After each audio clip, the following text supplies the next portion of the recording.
Peggy Noonan is quite simply the master.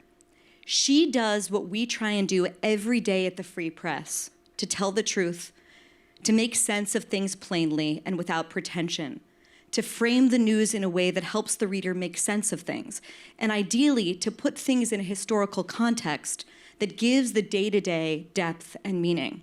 And the very annoying thing about Peggy Noonan is that she makes this thing that we know is so very hard look extremely easy. And she does it week after week after week. Over the past 25 years, she's written a column in the Wall Street Journal. She's written more than 400 of them.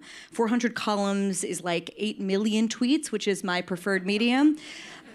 And her new book, A Certain Idea of America, she collects 80 of them published over the last 8 years. Now, the idea that old newspaper columns might be good fodder for a book sort of seems like a weird idea, given that newspapers are famous for being the next day's fish wrapper. But somehow, this book feels timeless and poignant and urgent all at the same time. What I'm trying to say is that Peggy Noonan's old columns are better than most people's brand new ones. And this is exactly the book we need right now, except maybe a book on how we're going to survive World War III.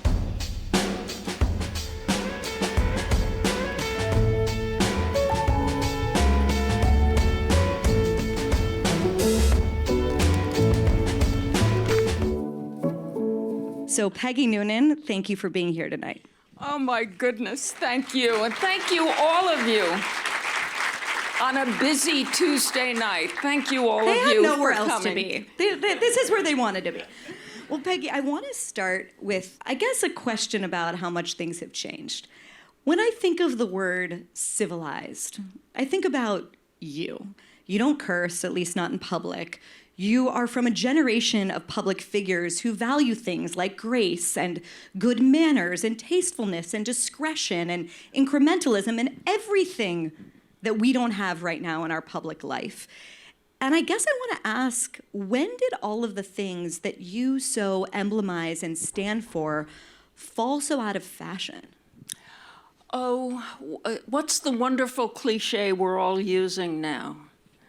Slowly and then suddenly, I guess how we went bankrupt. Yes. That's Hemingway, right? I think it's from The Sun Also Rises anyway. I think things have a way of deteriorating slowly, and then there are moments when you can see the deterioration. I think our political life more or less started to become a rougher, and almost, base is the wrong word, but a rougher and less elevated thing about 2015, when maybe everybody's frustrations rose so much that it was inevitable that they'd throw off what they had experienced as shackles, and which we experience as standards and expectations. What does it feel like emotionally to sort of realize that something significant, what we call standards, what does it feel like that at least for now, feels out of reach or lost? And I guess interesting. And I think maybe for other people in this room who feel that way, how do you cling to those or really elevate those virtues in a moment where so many other people have sloughed them off? I've worried about two things, about the falling of standards in two areas. Only one is politics, the other is journalism, where the old standards have been replaced by something less impressive. That is way too diplomatic. I am not sure how mainstream journalism fully reclaims the best of its old standards, while still, ages change, while still traveling into the modern. Politically, I think sometimes, what will it take? There are plenty of people in politics still who uphold the sort of presentation of adulthood. They tend to be, I think, more governors. State by state, the governors and state legislators are very often just presenting themselves in public in a more sort of adult way. It's funny that these states are higher in this or better in this than the feds. Maybe on the federal level, somebody at some future point will come forward and radiate the old dignity, but also in a way so interesting and compelling that he or she will help bring the old dignity back. Maybe.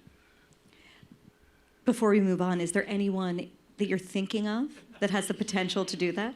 No, I just realized as I was talking, I was thinking of pieces. I was thinking sort of pieces of people. And actually, I was just thinking of a certain look as opposed to the inner thing.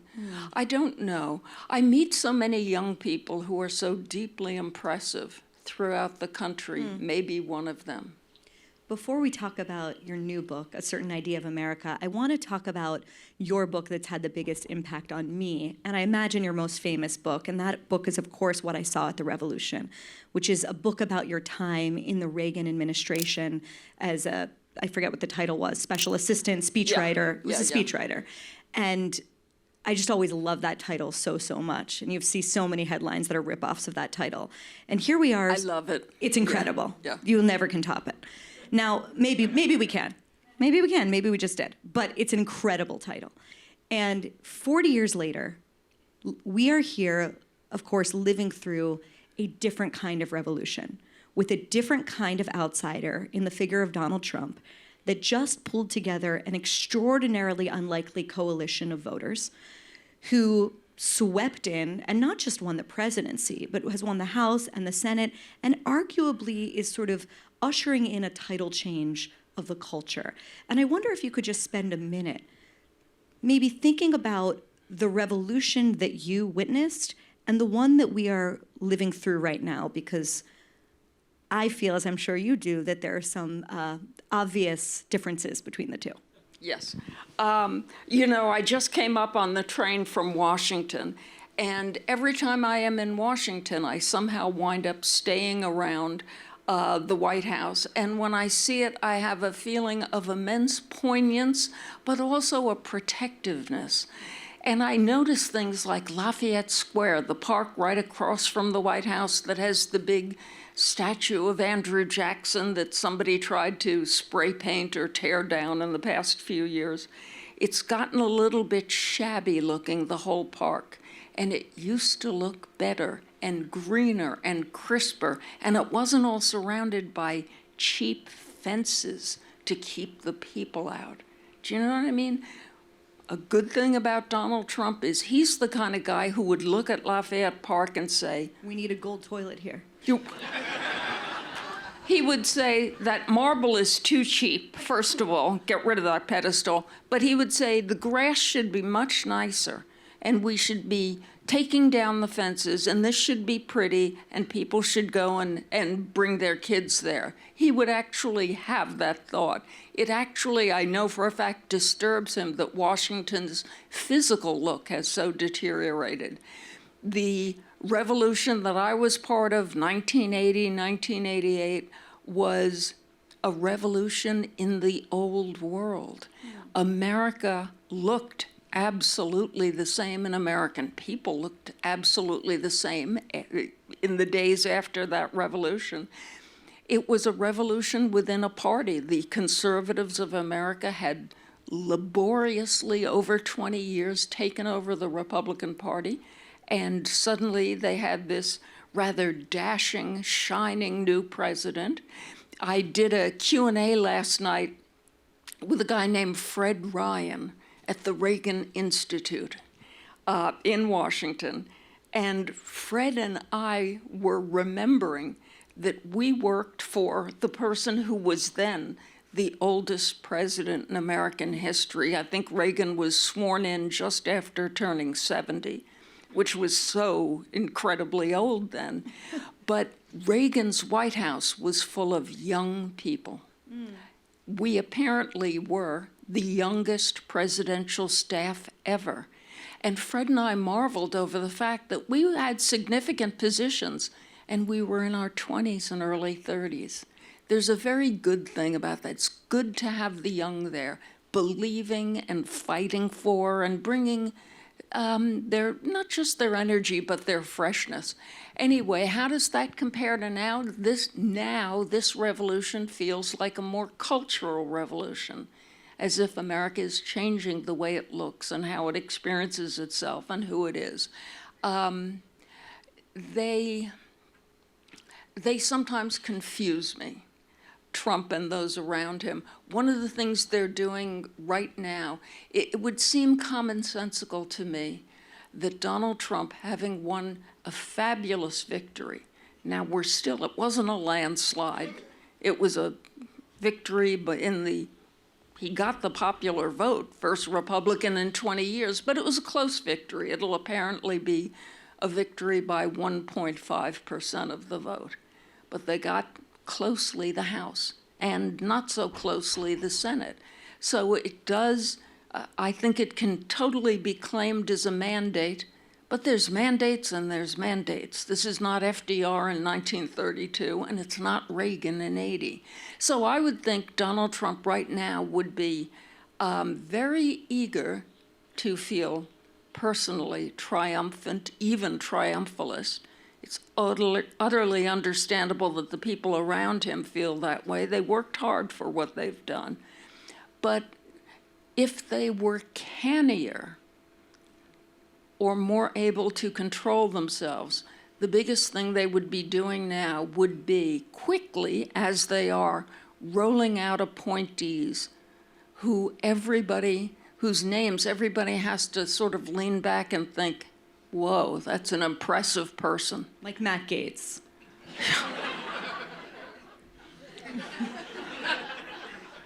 So I was at a speech, and I arrive at the speech. This is how classy Peggy Noonan is, yes. I arrive at a speech, and I put on my phone once I landed, and I see Pete Hegseth is going to be Secretary of Defense. That makes no sense.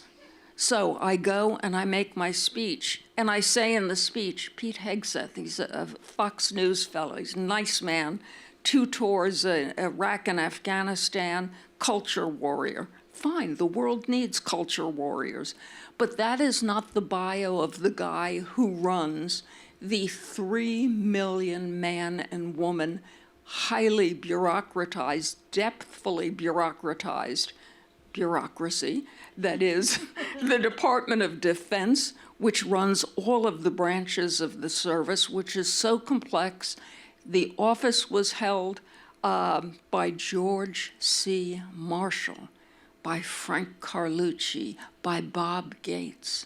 These were substantial and serious men who understood that thing that they'd been running. They also were serious diplomats, because the head of the Department of Defense has a huge and growing each year diplomatic function. The president can't always go over, of the US, can't always go over and meet with the president of Germany. He sends the Department of Defense chief to that. Okay, so Pete Hegseth, that's crazy. So I said that in the speech.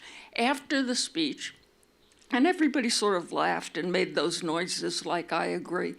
And after the speech, I was talking with an audience member who came up to me with a phone, and he said, Matt Gaetz is going to be the new Attorney General. And I said, stop teasing me, because I knew I'd been tough on Hegseth. And he said, no, I'm serious, and showed me the headline, which happened while I was speaking.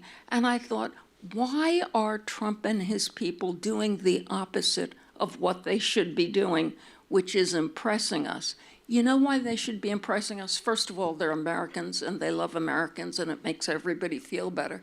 But you want to rub it in somebody's face? Be much better than they expected. That's what they ought to be doing. Instead, they're going lower than most people had anticipated. So what the heck is that? Are there any appointees, just very briefly, that you feel excited about?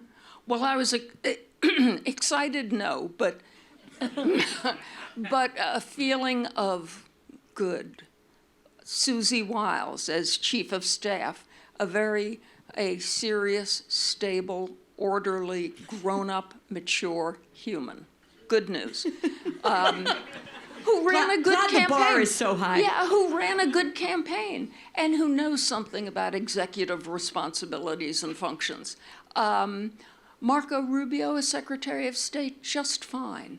There are a few others, I can't remember their names, but that highly recommends them. Cabinet people, cabinet appointees should be normally impressive people whose names you can't really remember. It's like a good sign. Matt Gaetz, you can remember.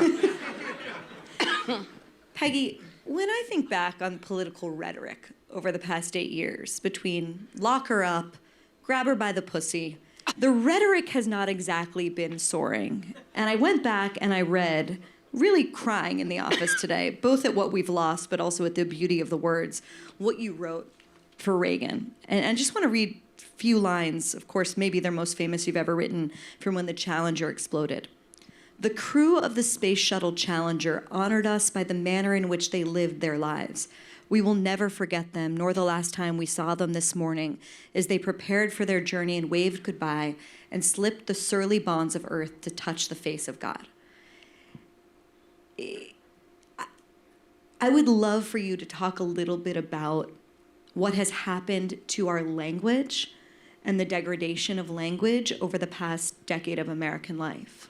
Well, I will start out with bitching about something. I agree with what you said about the banality now of political speaking and rhetoric. You didn't feel the joy of Kamala Harris? You know, she started out okay, a little behind the 8 ball, but she started out okay, but it quickly turned into something unimpressive. By the way, Barry, did you see someone had a poll out today saying she would be the leading, according to, they polled Democrats, and found that she was the most popular choice for the presidential candidacy of 2028? That is just so crazy. I got to admit to you, I read the headline on the first line, so maybe it was the Onion and I didn't know it. But it's like the Republicans, they're crude but clear, and Kamala Harris, it's just word salad. As my sister said, my sister and Nellie, one of them said, it's word-shaped air. It's nothingness. It's nothingness. So, like, what's going on here? The left seems to not be able to say anything clearly, and the right seems to almost be too clear in what they want to say. I know what you mean. You know, Barack Obama was considered a great rhetorician and a spellbinding speech giver. But I have to tell you, nothing he ever said ever stuck in my mind. It all seemed rounded and like no edge. Rounded and sort of elegant in a way, or intending to be elegant, and there were nice words, and there was a feeling of aspirational somehow, but it never really, to my mind, wound up being a thought. I used to, when Obama was first coming in, 2007, 2008, 2009, he had this reputation as a political speaker. I would watch him give a speech and think, that's kind of good. But I would also find on the internet, print out the speech, and an hour later read it. And there was something so interesting in that Obama giving a speech was so much better than the speech, because Obama himself was compelling, but was very careful not to say anything that was compelling. It was an odd thing. Kamala Harris, deliberately, you would think somebody running for office would want very much to invite you into their mind, into their thinking, into their approach of problems and challenges. But everything she said was designed to make you not know what she thought or what her approach was. So at this point, it does strike me as a deliberate strategy of the left. Sound quasi-lofty, but don't really say a thing. This, for me, by the way, the most irritating thing was President Biden's. You might call it a line, but you might call it a tick. Biden has spent the past 2 years saying, there is nothing that divides us as much as there is that unites us. I think I just said that in a less literate way. But he was just always saying, whatever divides us, it's not as big as what unites us. But there was no context. He never named what unites us. He never named what divides us. But he just kept insisting on saying it as if we'd all go, oh, that never occurred to me. Oh, my God. So at this point, I'm just irritated with the left. Josh Shapiro, the governor of Pennsylvania, has made such a good impression on people, in part because actually when you listen to him, you kind of know what he's saying. So that's pretty fabulous. And, it comes as a relief. Trump really wants you to know what he means. He tells you. He tells you to a degree that makes you go lean backwards a little bit. It's like the colleague that told me today he was preparing for a colonoscopy. I'm like, I don't need to know that. I love you, but I don't need to know that. But anyway, but it's Trump. I mean, it's like there's this TMI quality. It's like, I don't need to know what you're thinking about every single thing. Yeah. But Trump is an interesting character. I never met Trump until 2 or 3 weeks ago. Did I ever tell you that? Well, you just buried the lead. Oh. I mean, I'm hearing from Joe and Mika that they had this, like, rapprochement as if it's like the Soviet Union and America convening in Mar-a-Lago. Yeah. And here's Peggy, 20 minutes into the conversation, saying you met Trump. Tell us the context. Here's what happened. In 2015 and 2016, when he was deciding to or had decided to run for president, was running, his office and his aides did what they would do with anybody else in journalism, which was reach out and say, we want to know you, we want to meet you, come on in, meet the boss, have lunch. And I always said, no, I don't want to. And the reason was I had a feeling that up close, he would be charming and funny, and that there would be something endearing, and that it would mess with my swing as an observer. Yeah, I didn't want to see him up close. I didn't want to see him far away. Had this intuitive sense, see him at a middle distance. And I felt I saw him clearly at a middle distance. So the years pass, and the tweets happen, and he attacks me at rallies, and it's fabulous. It was really interesting. I'll look back on it kind of warmly in a weird way. So 2 or 3 weeks ago, he came to the Wall Street Journal for an editorial board meeting. And my instinct kicked in again, don't go. But then I corrected myself. I've been writing about him for 8 years. I have occasionally clubbed him like a seal. He has occasionally clubbed me. And it would be so wrong if he came to my newspaper and he couldn't go there and take retribution or do whatever he wanted to do. It just struck me as the fair, right thing. And so I went. And so we're waiting for him. He came late. He's a guy on a campaign. And we're sitting around nervously because it's the Wall Street Journal. It's what we do. So I'm sitting next to Paul Gigot, and in a silence as we nervously wait, Paul says, how many times have you met Trump? And I said, I've never met Trump. And he said, you've never met Trump? And he went, whoa, like, oh, we're going to have a drama here. And suddenly I thought, oh, gosh, maybe it will be a drama. Maybe like you don't know how Trump acts like when he's going to be horrible. I mean, up close. So anyway, at a certain point, the doors fly open and the entourage comes in, and there's Trump, who in person in that blue suit and the tie is huge. And the hair is huge, and everything is huge. And he blows by others, and he just says to me, you are wonderful. You are the most remarkable woman. And I was... in a funny way, it was like listening to Joe Biden. It was like going backwards again.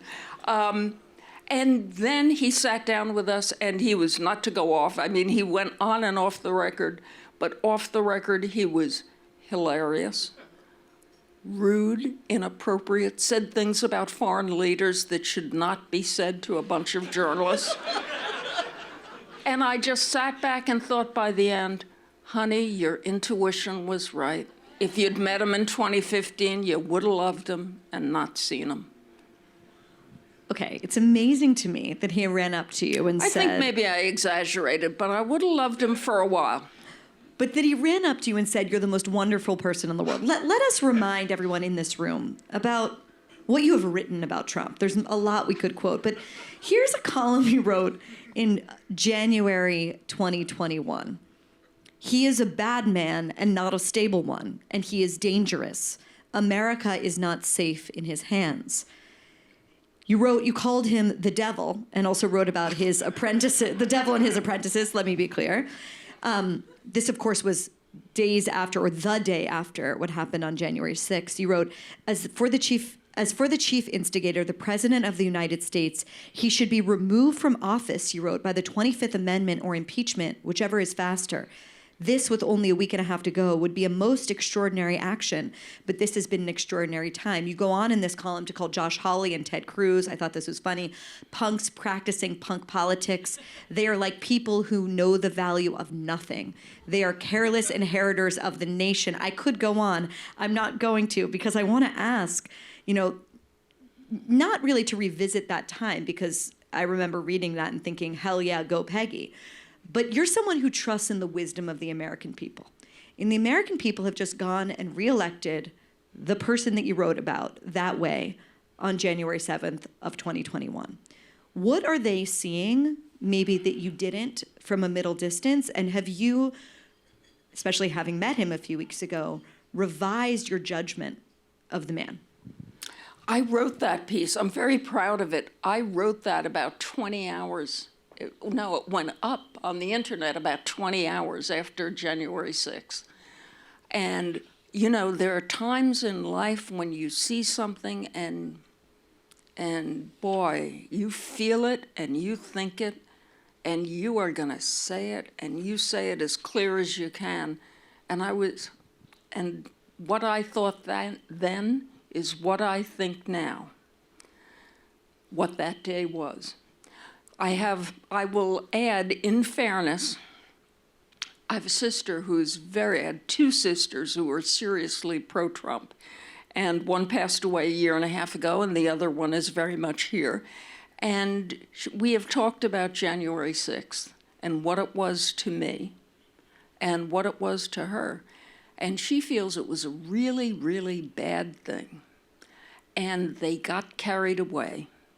And they all got arrested, and they all served time.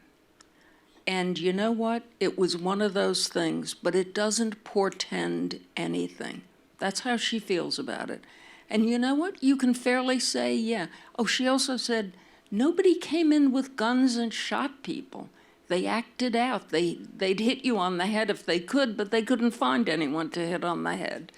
Well, that's how she saw it. For me, it is a very different thing and does portend. And I think Donald Trump wound those people up and sent them in knowing who they were and the mayhem they meant to bring. And we, to this day, don't know what would have happened if the wilder ones of them had met up with Nancy Pelosi. So it was just so bad. We are a 50-50 country.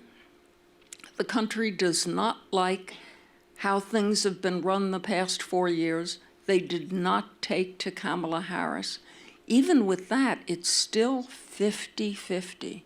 But it was decisive because it was 50.1 versus 49.9. So there you are.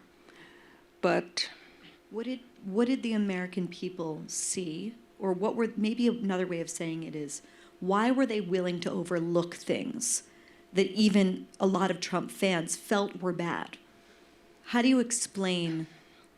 In a funny way, I don't think they're overlooking them. they are accepting them. Do you mean his mammoth flaws? I mean, they are accepting them. They know,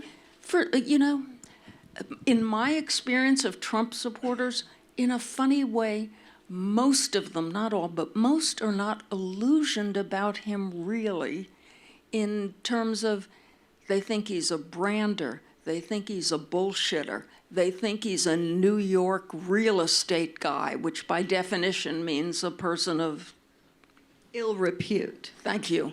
There is nobody in America who supports Donald Trump who thinks he didn't pay off the hooker.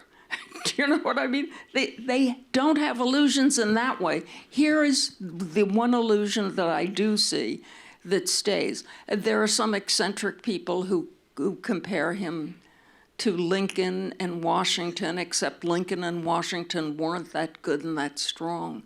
And, there are this strange people who do the religious paintings, and there are the people who think he's anointed in the way of King David. But that's kind of a small group. But the illusion that I think the illusion about Donald Trump that I think is prevalent among a lot of Trump supporters is that he cares about them.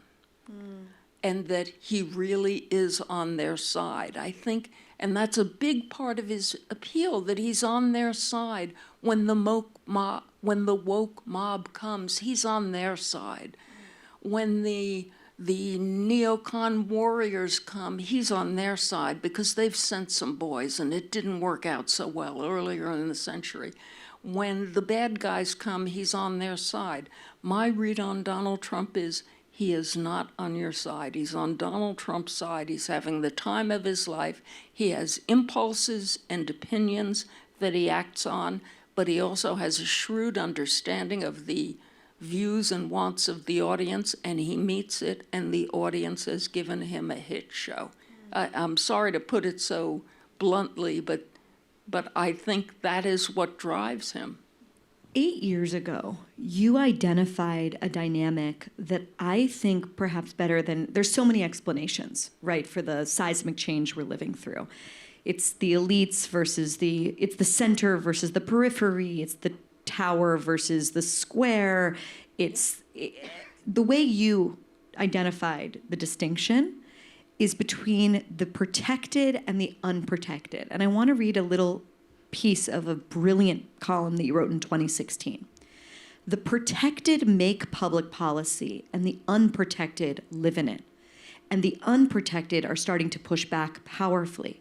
The protected are the accomplished, the secure, the successful, those who have power or access to it. They are protected from much of the roughness of the world. More to the point, they are protected from the world they have created. They are figures in government, politics, and media. They live in nice neighborhoods, in safe ones. Because they are protected, they feel they can do pretty much anything, impose any reality. They're insulated, and this is what Rob Henderson calls the luxury beliefs. They're insulated from many of the effects of their own decisions, you write. The attitude of the top half, the protected, is, you're on your own. Get with the program, little racists. Social philosophers, are always saying the underclass must remoralize, but maybe it is the overclass that must remoralize. I don't know if the protected see how serious this moment is or their role in it. Brilliant. Is this election the ultimate repudiation of that protected class, or of what other people call our elite? Yeah, 2016 was the absolute rise of the unprotected and seizing of power. And by the time they had seized power, they had lost so much respect for the people on top. And 2024 is a serious rebuke of the protected, and yet, God bless them, they don't know it. They don't know it, they just haven't noticed. It was a powerful rebuke of the media, of which I am part, have been saying for at least 5 years now, don't do that, don't go with him, it's the wrong path. And they were saying, just this. Go away. I wish they understood. There are more people sympathetic to people living rough lives in America and supporting Donald Trump than those people know, I believe. And I understand they're supporting Trump, but I wish they understood. There's an old farm saying, any jackass can knock down a barn, but it takes a man to build one. Any angry movement can say, down, tear it down, but it takes real dedication and gifts and commitment and even selflessness to build one. They have no sense of what it is they are going after and what will replace it. And I'm very much afraid of a carelessness on the part of powerful Trump supporters that will be allowed and gleefully chuckled at by Trump and others. You know what I mean? There's a sort of, with all populist revolutions, there's a tearing down feeling. Boy, I'm disturbed by tearing down from the left. I don't want to tear down statues. I don't want to tear down historical reputations or the real reasons for America's invention and being and what it meant. I hate that from the left. But I got a feeling I'm going to hate the tear it down stuff that I see on the right, too. This is the most beautiful and perfect segue to the title of your book. I am far less literate than you, so I didn't catch the reference. Would you explain to people where the title of this book comes from, and then maybe talk a little bit about what your certain idea of America is? Because I feel like that idea is maybe, at least for some people, a little shrouded right now by the political events of the moment. Shrouded, but yeah, that's exactly it. Where does the title come from? The title of this book comes from the famous first sentence of the war memoirs of Charles de Gaulle, which I read some time back and which is most happily translated as, all of my life I've had a certain idea of France. That struck me as such a beautiful sentence. First of all, it was so de Gaulle.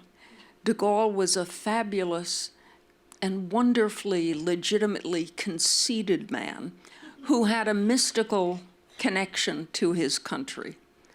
And you knew the moment you read it that all of his life he did have a certain idea of France, that it was good, that it needed to be continued in history, that it needed his labors, but also his commitment. I also was struck by that sentence when I read it because I thought all of my life I've had a certain idea of America, and it is very similarly that it is good, it is great, it was an advancement in the history of man, it is a project we must continue, full stop.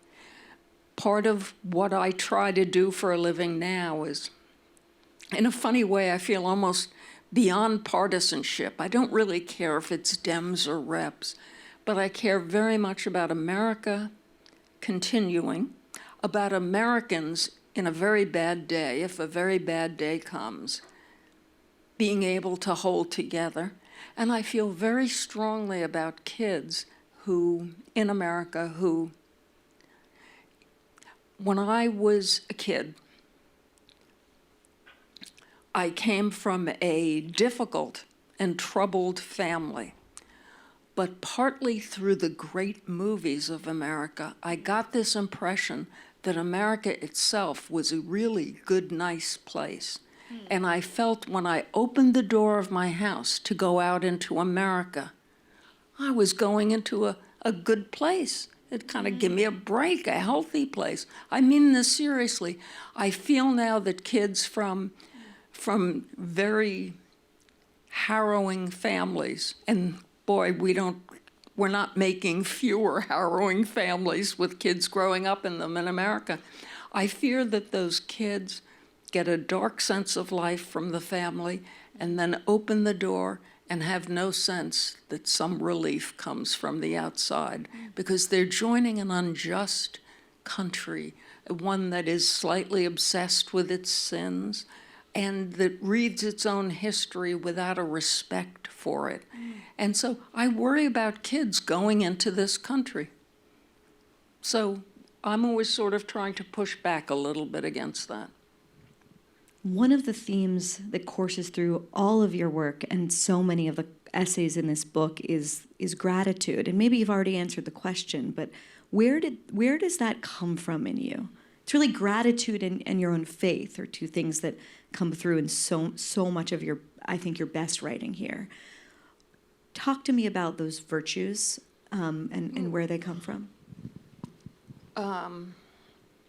Well, faith is a blessing. You're lucky to have it. You're blessed. Gratitude, I don't know, just seems to me realistic, right? If you work hard and you are rewarded for it, if you've had some of the blows of life, but many of the fortunate strokes of life, you ought to feel a lot of gratitude. You just should. And you ought to love the other humans. Do you know what I mean? I feel great affection for people, and I think we all should. But there's this, to me, if you think about, in a positive way, a kind of itchiness for progress as being typical of like the liberal ethos, I think gratitude for the past is essential to the small c conservative ethos. You write this in the book. True conservatives, I think of which there are very few right now, tend to have a particular understanding of the fragility of things. They understand that every human institution is in its way built on sand. It's all so frail. They see how thin the veil is between civilization and chaos and understand that we have to go through every day, each in our own way, trying to make the veil thicker. It's just the most perfect, I think, encapsulation of that ethos. I know you're shocked you wrote that. It's incredible. I really like it. I just think that's good. You're like, that's damn good. I hope someone paid you for that. You know what's one of the nice things about doing a collection? You can go back through 400 columns and think, you know how we're all haunted by the idea of wasted time? Yes. Yeah, that we didn't accomplish enough or do enough or make the best use of the time. When you go over a collection of the work you've been doing, you actually feel, oh, well, I didn't waste that much time. Do you know what I mean? You feel like, oh my gosh, I was productive enough. You feel kind of good about it. You write in this book about your relationship with your great aunt, Jane, who came here from Ireland and worked as a maid on Park Avenue. And her life was very difficult. But this is what you write about her. She gave me a sense of the romance of life, the romance of politics and history, the sense that history is a big thing and has glory in it, great causes, acts of valor. And she was in love with America because it could be the stage of the love and the valor. America reminds you life is dynamic, not static, it moves, and there's something magical in this. Do you still feel that way? Absolutely. I said those words. I was the main speaker at the Al Smith dinner 2 years ago. It was a great honor, and it ruined 2 months of my life because that's how long it took to work on the speech while I was doing other stuff. But it was a great honor, and I seized on this thought. The dinner was being held at the Park Avenue Armory that year, 2 years ago. And the Park Avenue Armory in the 60s was just a few blocks from where my great aunt, Jane, had worked as a maid. And she had gone to a local church that I go to in the 60s, and she had been such a humble person, the person I wrote of there, but a maid, an Irish peasant girl who was thrilled to be a maid, thrilled to learn the things that she learned in a great house.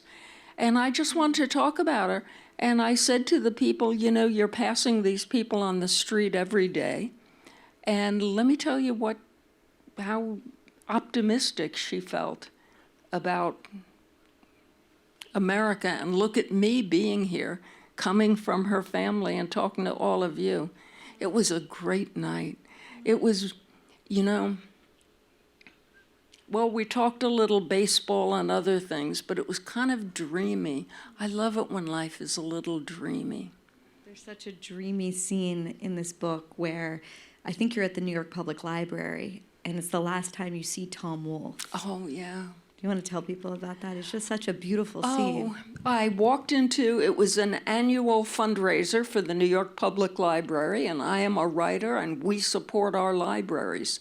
And so I took part in this fundraiser, and I walked in. It was a glamorous event, I think held at the library, if I'm remembering correctly, yes. So they closed down the public library, and they lit it up beautifully, and they turned it into a cocktail space and a dinner space. It was so elegant. It was high New York. It was beautiful. And I walked in all dressed up and walked into the burbling cocktail area. And over on the side, I saw Tom Wolfe in his suit, in his white suit, and his beautiful wife, Sheila. And I just stopped and veered towards them and went to them and kissed them hello and chatted with them for a moment.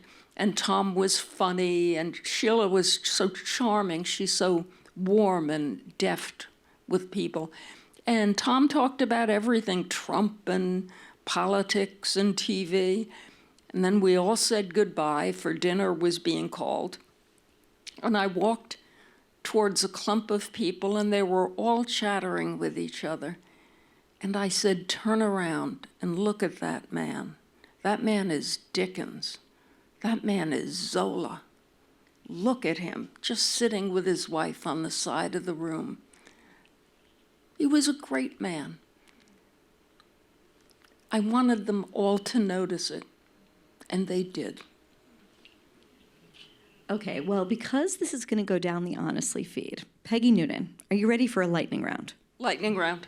Does that mean like one sentence? It means like lightning. Okay. Okay? Best American president ever.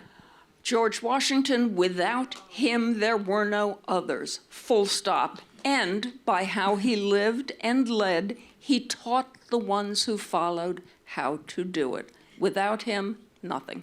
Best book on the American founders. You've read many of them. Best book of, about? David McCullough cited many times in A Certain Idea of America. Yeah, thank you very much for that prompt. You're welcome. David McCullough's John Adams, which really is a great book. McCullough's so great in that he rescues historical reputations. Harry Truman was his reputation was lost until McCullough came by. John Adams, too. Favorite musician? Favorite musician? Just favorite musician. Okay, you I know can who prompt you here, sends me? too.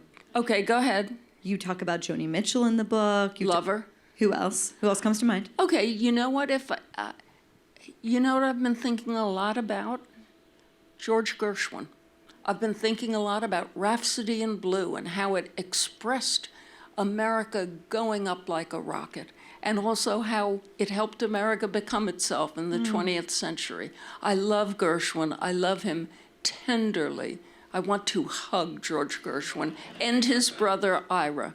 They, chef's kiss.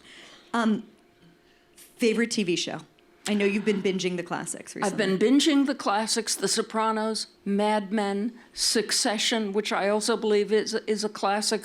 The Sopranos is the greatest production of television in the 20th century. Have you seen the new Martha Stewart documentary? I did. I watched it the other night. Hero or villain?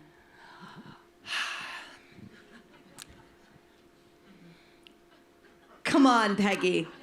We've talked about Martha Stewart's the stumper.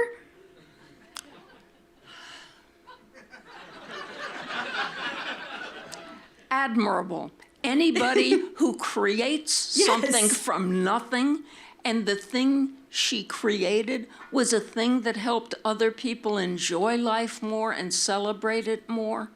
Terrific. Favorite columnist? Who do you read that's not you? Oh boy, I read them all. Favorite columnist? I read old columns, too. Dorothy Thompson was a great columnist. In the New York Times, I love Ross Douthat. I love Maureen.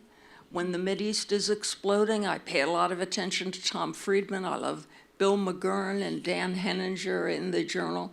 I like Ezra Klein a lot.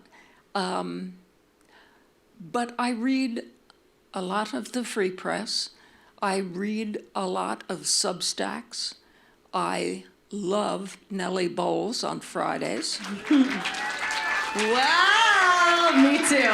But I also love her every day of the week. I read a lot. I really do try to get a sense of what people are chatting about, and you get a sense of what's true and what's not true through other people thinking aloud. Okay, few last questions. Lightning, best thing about wasps?